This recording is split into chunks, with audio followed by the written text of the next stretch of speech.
Hello friends, welcome to money law classes. मेरा नाम गौतम दीक्षित है। आज के इस वीडियो में हम डिस्कस करेंगे इंपॉर्टेंट न्यूज़ 3 मई 2023 का। Today's newspaper is very important because the main article which we are going to discuss are two from the economy. One is gig workers. जैसा कि हम जानते हैं कि Rajasthan has come out with the bill for the welfare of gig workers. तो इसके ऊपर जो एक डिबेट है for the welfare of gig workers, for their protection etcetera, is taking place now. So this becomes a very important topic for us gig workers, and then we will discuss a very important economic topic from the international finance, that is de-dollarization. So these are the two very important topics which we are going to discuss. Apart from that, we will also discuss the important news coming from the Shanghai Cooperation Organization. We will discuss that also, and some other news. So before going there, let's take some news from the front page.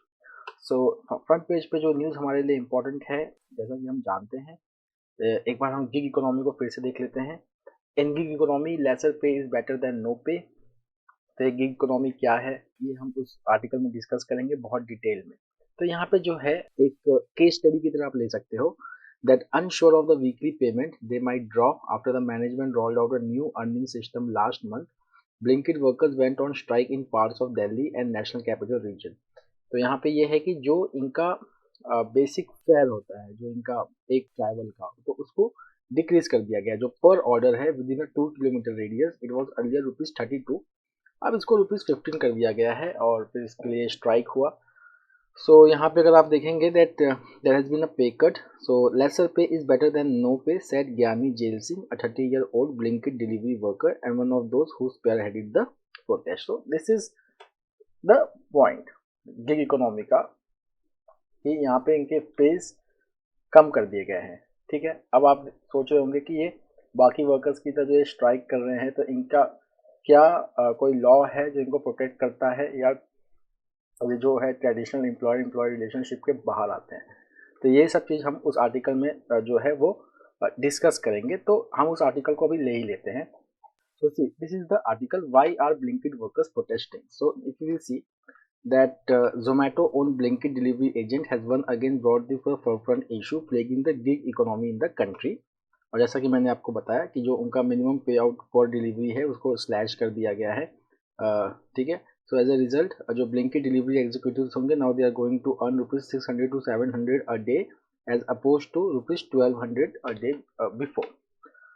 So if you will see, अब हम एक एक करके इस article को detail में पढ़ेंगे। ये आर्टिकल में जो भी न्यूज़ है, जो भी इंफॉर्मेशन है, ये आपके लिए बहुत इंपॉर्टेंट है, not only from the GK point of view but also from the legal point of view also.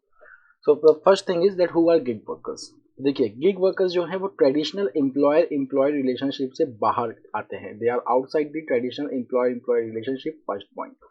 उसके बाद गिग वर्कर्स जो है वो दो टाइप में कैटेगराइज होते हैं, एक प्लेटफॉर्म वर्कर, एक non platform worker. Platform worker मतलब जो किसी ऐप के थ्रू जुड़े हुए होते हैं, उन्हें हम प्लेटफॉर्म वर्कर्स कहते हैं।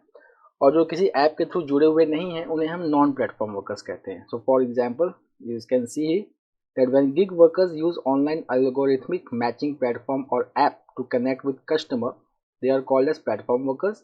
And those who work outside of this platform, they are called as non-platform workers, including construction workers and non-technology based temporary workers. तो ये दो चीज़ें हमें पता चल गई कि गिग वर्कर्स किसे कहा जाता है और उनकी दो कैटेगरी क्या है। अब हम इंडिया का केस लेते हैं। इफ यू विल सी कि इंडिया में जब कोई भी कंपनी डिलीवरी एजेंट को ऐड करती है, so they are not categorised as employees, they are categorised as independent contractors. अब जैसे ही ये इंडिपेंडेंट कॉन्ट्रैक्टर्स के नाम से रजिस्टर होते हैं, not as an employ, so they are excluded from the benefits which employees enjoy, which are Minimum Wages Act 1948, Employees Provident Fund and Miscellaneous Provision Act 1952, Payment of Bonus Act 1965. then अब इन्हें हम contract labourers भी नहीं कह रहे हैं। Similarly contract labourers, now they are govern under contract labour regulation and abolition act 1970, and these employees are also entitled to benefits such as provident fund. But if we will see the unique nature of gig work, so gig workers display characteristics of both employees as well as independent contractors, and thus they do not fit into this definition. तो इससे क्या होता है कि that there is very limited laws under which the gig workers are covered. ठीक है, So normally they fall outside the statutory benefits which have been defined under this act. तो exam में अगर क्वेश्चन आ जाए कि एम्प्लॉयज के लिए कौन कौन से एक्ट्स हैं तो ये आपका आंसर होगा। फाइन, अब हम बात करते हैं कोड ऑन सोशल सिक्योरिटी 2020 के बारे में। अब यहाँ पे सेक्शन 235 है कोड का, which defines gig worker as a person who performs work or participates in a work arrangement and earns from such activities outside a traditional employer-employee relationship। यहाँ पे एक चीज जो बहुत कॉमन है that is outside the traditional employer employer relationship. Then ये define करता है प्लेटफॉर्म वर्कर को as a work arrangement outside of traditional employer employer relationship, जिसमें ऑर्गेनाइजेशन या इंडिविजुअल वो एक ऑनलाइन प्लेटफॉर्म यूज करते हैं to access other organization or individuals for solving their specific problem or providing the specific services, okay, in exchange for payment। that is the definition of platform workers। अब इस code में भी अगर आप देखेंगे तो ये कोड जो है it distinguishes between gig workers and employees. जैसे कि जो एम्प्लॉयज हैं उन्हें बेनिफिट है ग्रेचुइटी का, एम्प्लॉय कंपनसेशन का, इंश्योरेंस का, प्रोविडेंट फंड का, मैटरनिटी बेनिफिट का, ओके। बट गिग वर्कर्स के बारे में देखिए कोड क्या बोलता है। So see the code stipulates that central and state governments must frame suitable social security scheme for gig workers. मतलब गारंटी नहीं करता कि इनके लिए ये एक्ट है, ये इस एक्ट में कवर होने चाहिए, बस ये कहता है कि सेंट्रल और स्टेट गवर्नमेंट को ऐसे फ्रेमवर्क बनाने पड़ेंगे for social security schemes for gig workers and matters related to health, maternity benefits, provident funds and accident benefits among others। Then it also mandates compulsory registration of all gig workers and platform workers to avail the benefits of this scheme। जब ये scheme बनने पहले इनको register करो, तो इनके लिए scheme बनाओ ताकि इनके तक स्कीम पहुंच सके। उसके बाद अगर आप देखेंगे there are 4 labour codes, like labour codes on social security एक है, इंडस्ट्रियल रिलेशन है, ऑक्यूपेंसी एंड हेल्थ सेफ्टी है, ओके, पेमेंट के बारे में है। These are 4 social codes. उसमें से गिग वर्कर्स का नाम सिर्फ सोशल सिक्योरिटी में ही आता है, बाकी जगह नहीं आता। इसका मतलब कि उनका रिलेशन कैसे होगा, वेजिस के बारे में, उनके हेल्थ और सेफ्टी के बारे में, इससे उनको बाहर रखा गया है। सो यहाँ पे क्या होता है कि डेफिनेटली ऑब्वियस ही बात है, as a result gig workers remain excluded from vital benefits and protections offered by other codes such as minimum wage, occupational safety and industrial relation। Then they also cannot create legally recognized unions and they remain excluded from accessing the specialized redressal mechanism under Industrial Dispute Act 1947। Okay, now gig workers, they also do not have the right to collective bargaining, which is a fundamental principle of modern labor law crucial to safeguard the right of workers। अब हम एक report के बारे में पढ़ते हैं। The 2022 report by Fair Work India, which is an international research project, it has highlighted the deplorable working conditions of the employees of digital labor platforms in India, and there is a need for statutory affirmation। मतलब कि इनको भी laws में cover किया जाए for providing benefits which are available to other employees। Okay. Then the next is, despite receiving the assent of the president, the labor codes are still awaiting implementation 3 years on। इसमें centre ने कहा है कि ये implement करने की जो बात है, ये जो रूल्स जब बनाएंगी स्टेट्स गवर्नमेंट तो ये लॉ इम्प्लीमेंट होगा। अब सुप्रीम कोर्ट में अगर आप देखेंगे तो एक केस चल रहा है, पब्लिक इंटरेस्ट लिटिगेशन फाइल किया गया है, PIL, that is India Federation of App Based Transport Workers ने फाइल किया है, and they are demanding that gig workers or platform workers be declared as unorganized workers so that they can come under the purview of Unorganized Workers Social Security Act 2002। okay, तो यहाँ पे है कि they are saying that not including these gig workers under the unorganized workers or wage workers under section 2M and 2N of UW, that is Unorganized Workers Social Security Act, is violation of their fundamental rights under Article 14, right to equality and equal protection of law, and Article 21, that is right to life। अब centre supreme court ने जो है वो centre से response मांगा है। ये बात है दिसंबर 2021 की, पर अब तक सेंटर ने कोई रिस्पांस इस पर नहीं किया है। Okay, so this is one of the very very important issue currently going on. अब हम थोड़ा सा राजस्थान के बारे में देख लेते हैं। राजस्थान में क्या है, it has passed the gig workers okay registration and welfare bill.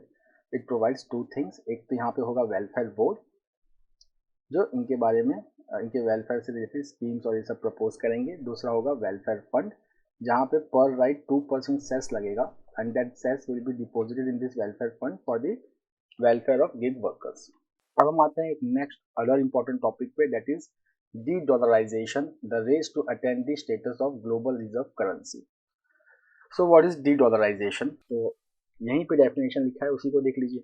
D dollarisation it refers to the replacement of the US dollar by other currency as the global reserve currency. Global reserve currency का मतलब the currency which is widely used in cross border transaction and it is held as reserve by many central bank. जैसे कि हमारे यहाँ पे RBI जो forex reserve रखती है तो डॉलर में रखना चाहती है because it is widely used in international transactions. Now after the Russia Ukraine crisis, तो रशिया को क्या हुआ कि स्विफ्ट से बाहर रख दिया गया। ठीक है, अब जो रशिया है वो डॉलर में ट्रांजैक्शन नहीं कर सकता सिंस इट इज, क्योंकि इसके ऊपर सैंक्शन लगाया गया है। It has put outside the Swift system, society for world wide inter bank financial telecommunication. अब what is happening? So US has imposed several sanctions that restricted the use of US dollar to purchase oil and other goods from Russia. तो अब बाकी countries जो हैं वो alternative ढूंढ रही हैं। इंडिया ने भी अल्टरनेटिव ढूंढा, दैट यूपी रूबल ट्रेड। तो उसमें भी जो प्रॉब्लम आई है उसके बारे में भी हम डिस्कस करेंगे। तो ये जो है कैसे करता है यूएस। नाउ सी, जो इंटरनेशनल ट्रांजैक्शंस होती हैं जो यूएस डॉलर में ही कैरी आउट होती हैं, तो उनको क्लियर कौन करेगा? American banks. तो obviously US government will have significant power to oversee and control this transaction. अब यहाँ पे क्वेश्चन ये आता है कि डॉलर में ऐसी क्या खास बात है और डॉलर का कोई अल्टरनेटिव है हमारे पास या नहीं है? अगर है तो उसके वीकनेस खुद क्या है? ठीक है, तो यहाँ पे हम थोड़ी सी हिस्ट्री देखते हैं। जब हम 20वीं सेंचुरी की बात करते हैं, मतलब वर्ल्ड वॉर 2 तक का आप एक ले सकते हो, तो ब्रिटेन का और फ्रांस का जो करेंसी था that was the reserve currency. पर जैसे जैसे इनका जो ट्रेड में या इनका जो ग्लोबल इकोनॉमिक स्टेटस था, जैसे जैसे वो डिक्रीज होना स्टार्ट हुआ in the first half of the 20th century when national movement were taking place in the colonies, तो डॉलर उनको रिप्लेस कर दिया। ओके, सो यहाँ पे जो इंपॉर्टेंट चीज़ है वो ये समझना कि that it should be noted that it is the currencies of economic super powers that has usually ended up being used as the global reserve currency. तो पास्ट में पाउंड और फ्रैंक था, अब डॉलर है। अब जो क्रिटिक्स हैं US dollar के, अब देखिए वो क्या कहते हैं। जैसे that when currency's fiat currency enjoys reserve currency status, it gives the country to purchase goods and other assets from the rest of the world by simply creating fresh currency out of thin air। जैसे कि अब दो case लीजिए, India का और USA का। अब मान लीजिए इंडिया को कुछ खरीदना है बाहर से, तो इंडिया को क्या चाहिए? डॉलर। अब ये इंडिया को एफर्ट लगाना पड़ेगा कि उसके पास इतना फॉरेक्स रिजर्व होना चाहिए कि वो चीज़ खरीद सके। अब यूएसए क्या, तो यूएसए की तो डोमेस्टिक करेंसी है डॉलर, वो क्या करेगा? वो सिंपली प्रिंट करेगा डॉलर और खरीद लेगा। तो that gives an undue advantage to US. Okay, but इसका एक फॉल आउट भी होता है, that is such irresponsible expansion of money supply can cause debasement of the currency and eventually threaten its status as a reserve currency.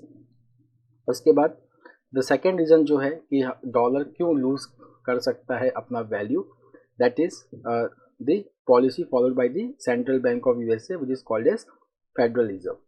तो यहाँ पे क्या है that the US central bank usually increases the supply of dollars through various means to tackle economic downturn and also to fund the US government expenditure.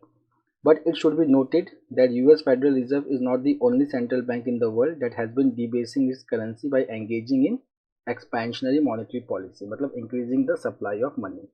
Other countries, they have also been expanding their respective money supply to address their domestic problem. But अब देखिए आगे, that as long as the US does not debase its currency at a faster pace than other countries, the dollar may manage to hold its value। मतलब जब आप money का flow बढ़ाते हैं economy में तो इसकी वैल्यू जो है वो कम होती है। ठीक है, पर जब तक expansion is lesser than what is done in other countries, तब तक जो है वो यूएस का जो डॉलर है उसकी वैल्यू बनी रहेगी। The next is that why US dollar is popular. तो यहाँ पे है कि दैट यूएस डॉलर जो है it is widely used in international transaction because people prefer to use the American currency over other for various economic reasons. Okay, For example, other currencies they are not as popular as greenback मतलब dollar for international transactions। जैसे कि अगर आप देखें अभी recent में कि India और रशिया के बीच में एक प्रॉब्लम हो गया रूपी रूबल ट्रेड को लेके। ओके, तो यहाँ पे क्या है कि इंडिया रशिया के ट्रेड रिलेशन में ट्रेड डेफिसिट बहुत ज़्यादा है। तो अब क्या हुआ कि India is buying more from Russia. Now if India is buying more from Russia so it is paying इन रूपी। अब ये रूपी किसके पास जा रहा है? रशिया के पास जा रहा है। अब क्या हुआ कि but Russia is buying less from India, so it cannot utilise all of the rupee which it has.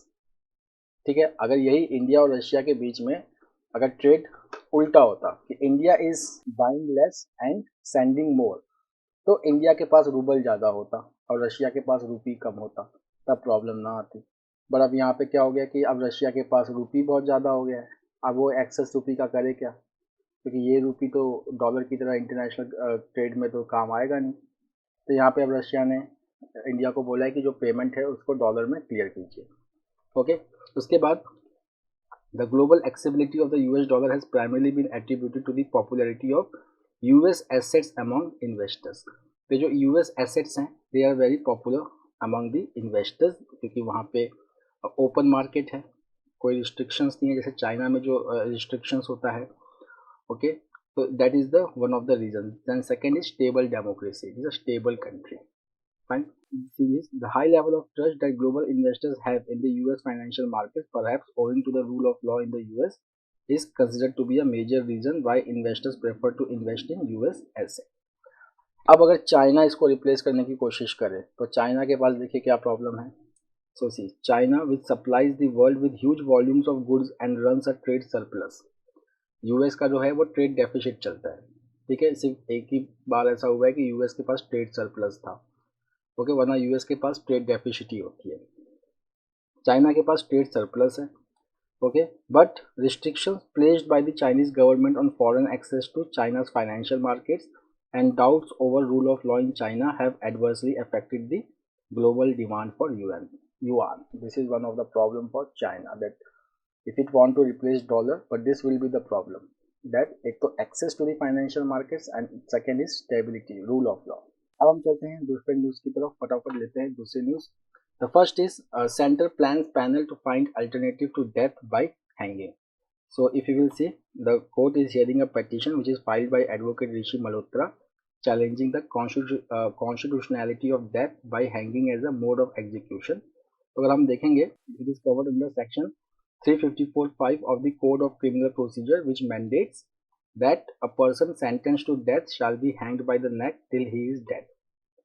So यहाँ पे जो मिस्टर मल्होत्रा हैं जिन्होंने petition फाइल किया है, he is saying that there is a need to evolve a human, quick and decent alternative।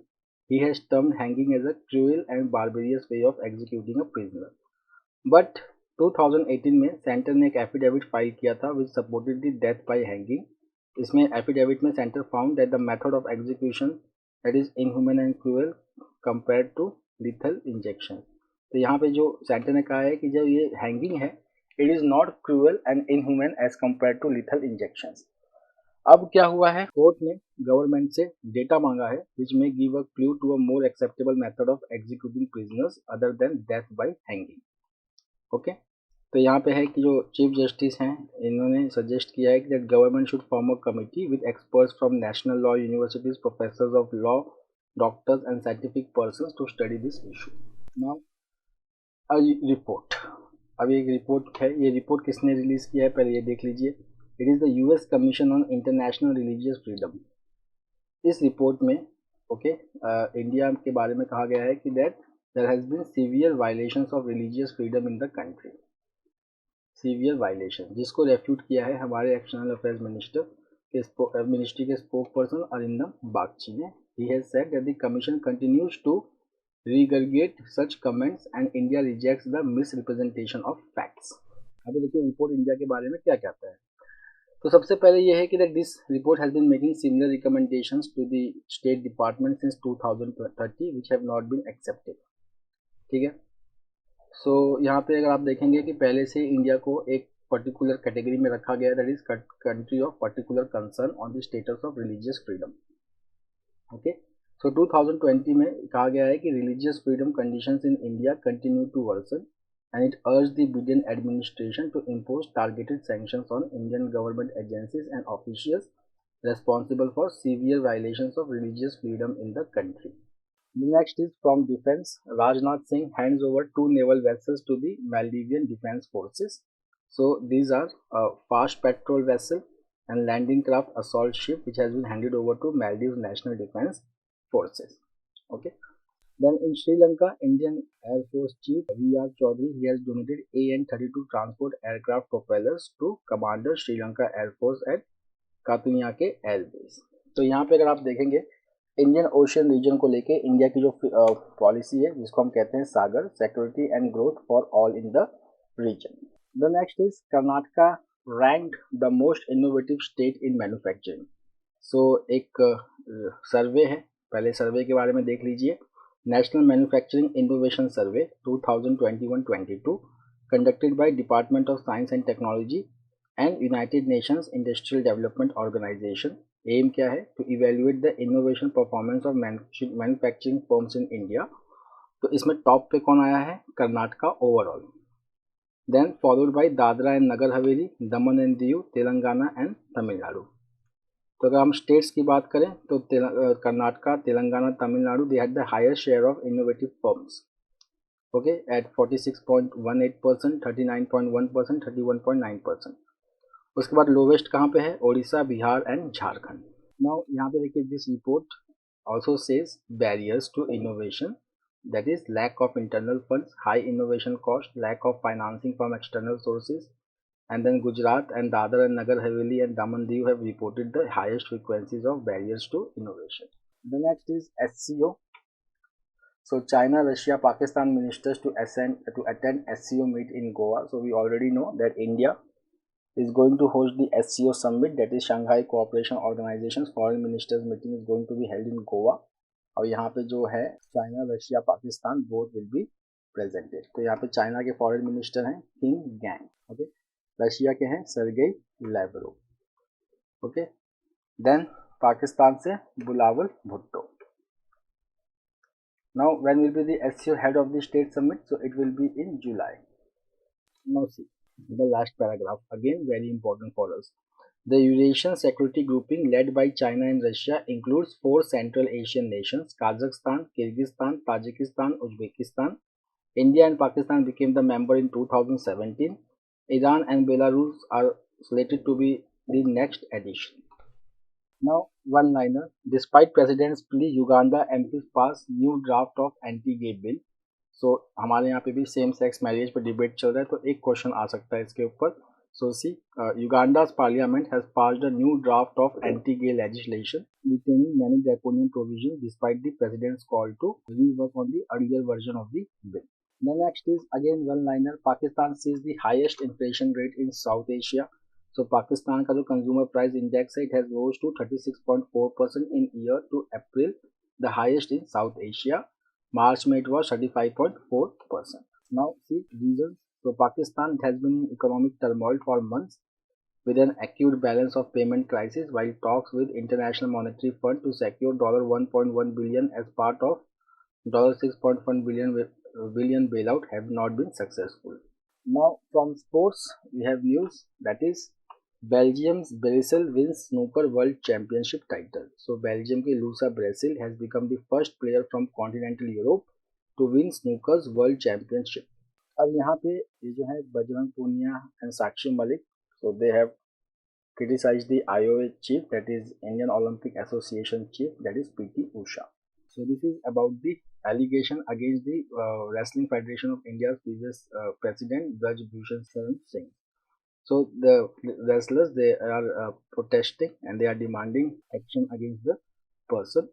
पहले भी union ministry of youth affairs and sports ने एक कमेटी बैठाई है which is chaired by Mary Kom to investigate the allegations. The next is a good divorce. So this is again about the article which we read yesterday, that Supreme can use Article 142 to complete justice for mutual divorce by mutual consent. ठीक है.